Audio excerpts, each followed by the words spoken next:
good shape. I'm seeing some good things. All right, so let's talk about this. All right, so if you take a look, a lot of people had a trinomial that started with the coefficient of -3. All right, you guys are definitely on the right track, so let's take a look at that. The first thing I said before, because it's a subtraction problem, is that we have to rewrite it. So does anyone want to remind us what we do with this minus sign when we rewrite it? Because we can't just ignore it like when it's a plus sign, right? Samantha? Can you give it out to all the one on that side of the place? You got it. All right, going forward basically with it. All right, so you don't have to think of left, right, or whatever. So just going forward with it and giving it to everything and then rewriting it. Now you can drop the parentheses if you give that out. And when you give that out, this 5 in the parenthesis was positive. Samantha, what's it going to change to? Negative. Yeah, and this 2 was negative. What's it going to change to? Positive. Awesome. All right, so as we rewrite it, this is what it becomes. This doesn't change at all. They're exactly as is. All right, but my parentheses gone. There's that -5 that Samantha just told us about. And there's that +2 she just told us about. All right, now you can see my circles because those are the only 2 like terms that we have. As Mr. McGuire brought up a moment ago, we're not touching exponents in this problem because nowhere in this problem is there multiplication. It's subtraction. That's the only operation in this problem. So we should not be changing any exponents. We should be looking for exactly matching exponents. So that's why I have these in a circle. And that's why a lot of people had a -3 coefficient in the front. But do you see how we don't have these circled? Because these are not like terms. Can someone tell us why these are not like terms?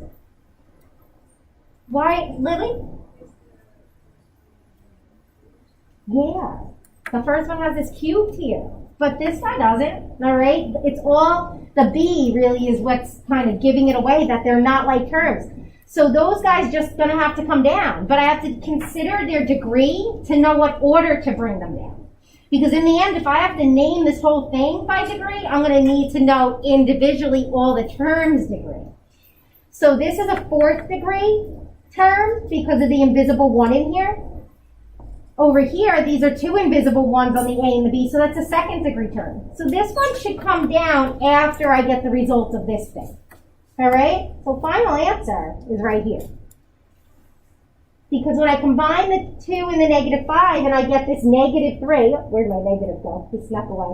When I get my -3, this right here has a degree of 5. So this is a 5 degree, this is a 4 degree, and this is a 2 degree. That makes it standard form because they decrease as I say it.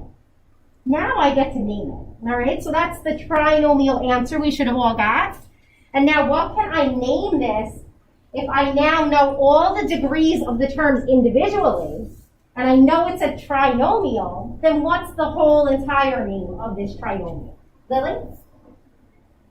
Yeah, you got it, all right? The leading terms, degree, wins the name, all right? So all together, a 5th degree trinomial, or trinomial to the 5th degree, all right? So just bringing back a little bit of that subtraction and throwing in how now we can name it. And yes, we are going to see sometimes these double variables that are a little tricky.